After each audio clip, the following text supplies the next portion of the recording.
Group and the creator of the LGBTIQ Index, Mr. Headhunter.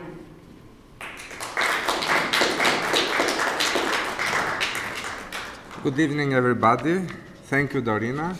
I understand the emotions. It's the first time in Sarajevo for you. Yes.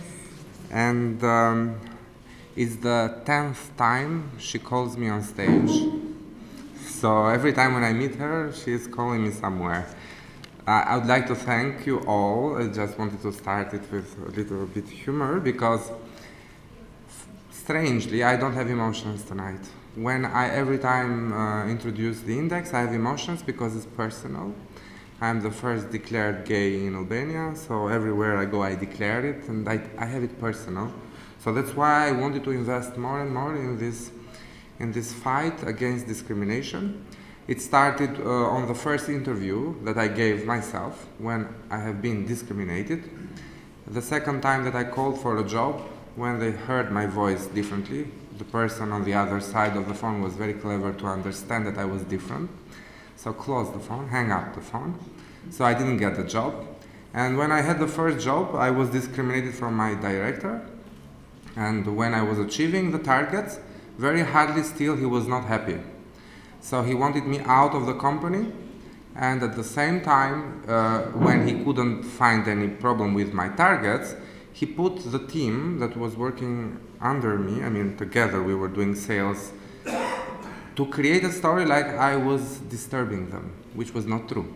So in the end, it was found out that it was not true, and I resigned because I couldn't continue to work in that place. This was my story, so imagine how many people that don't have the support and they are in a small town somewhere in Bosnia and Herzegovina, in all the territory of the country, may be discriminated due to the way they dress, the way they speak, the way they walk. If they like colors, still they are thrown away if they have a different voice. To not talk about transgender, which we were just talking a few minutes ago, that is quite impossible also in the Western countries.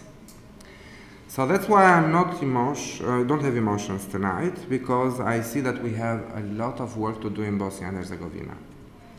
We see that we have an increase. Last year we just had a small half step, I call. We had only 38 companies participating in the index, in the questionnaire.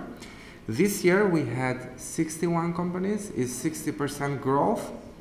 It's really a good increase, but still I'm not happy because I see problems in two different regions of the country. For example, we have Republika Srpska, which they want the index to be there, or they don't want to participate some companies at all, or when they participate and they are winners, they don't want to receive the prize. And this happened also in Sarajevo.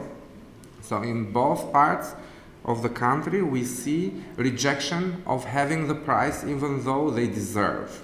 So among the companies that we interviewed, we had one silver winner which didn't want to get the prize.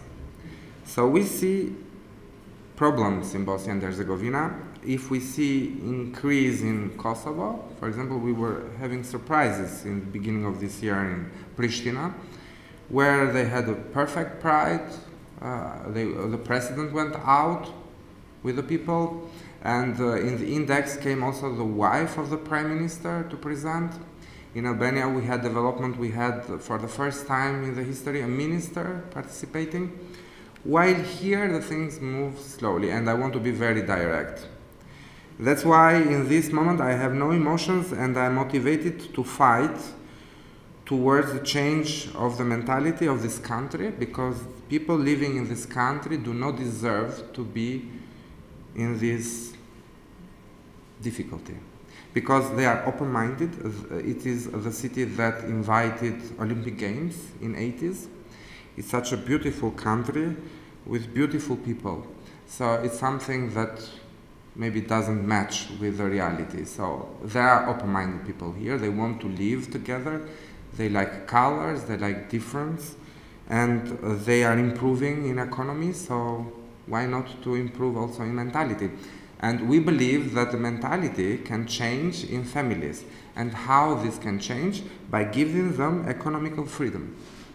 Because also my father, even though he was a brave man, he accepted me in the first moment I said, he said me, yes, but you have to work harder because your life will be more difficult.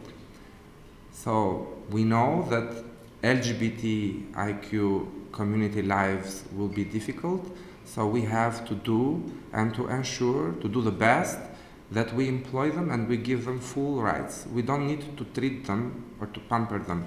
They are brave enough. So there are categories of business where they are stars, like fashion, like media, communication. Why not politics? We have politicians in Albania that hardly are accepting that they are gays, but will come one day that we will accept also that. I started to tease the media there to speak, oh, there is one ex-politician or ex-deputy that he is gay. They will come openly.